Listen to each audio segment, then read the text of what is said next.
Imagine being born in Tokyo, growing up in sunny California, and somehow becoming one of the most powerful, most celebrated, and most courageous women Hollywood has ever seen. That is the story of Olivia de Havilland.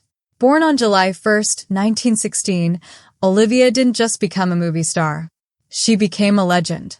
And not just because of the roles she played, but because of the battles she fought, the standards she set, and the grace she carried through every single chapter of her life. Now let's go back to where it all began.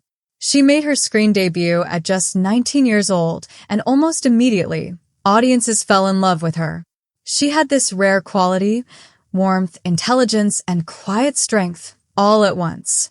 She quickly became the screen's favorite romantic heroine, starring alongside the dashing Errol Flynn in adventure films like Captain Blood and The Adventures of Robin Hood. And honestly, their chemistry on screen was electric. But here's the thing about Olivia. She never wanted to be just the pretty face standing next to the hero. She wanted more. And that drive led her to one of the most iconic performances in cinema history. When producer David O. Selznick was casting Gone with the Wind, Olivia didn't want to play the fiery Scarlett O'Hara. She wanted Melanie Hamilton. Everyone thought she was wrong. Her own studio pushed back. But Olivia knew.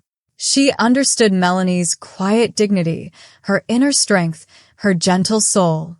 And in 1939, she brought that character to life in a way that still moves people to tears today. But the real turning point? That came off screen.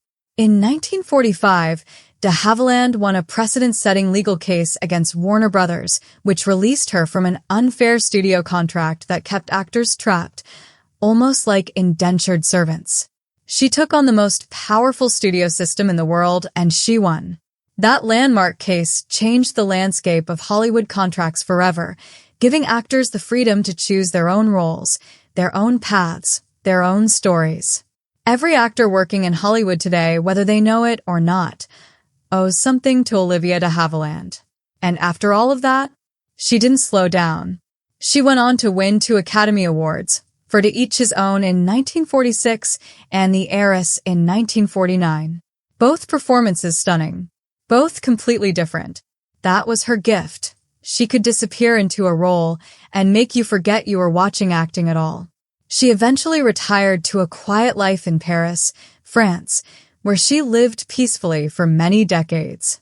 And on July 26, 2020, at the remarkable age of 104, the last great star of Hollywood's golden age passed away.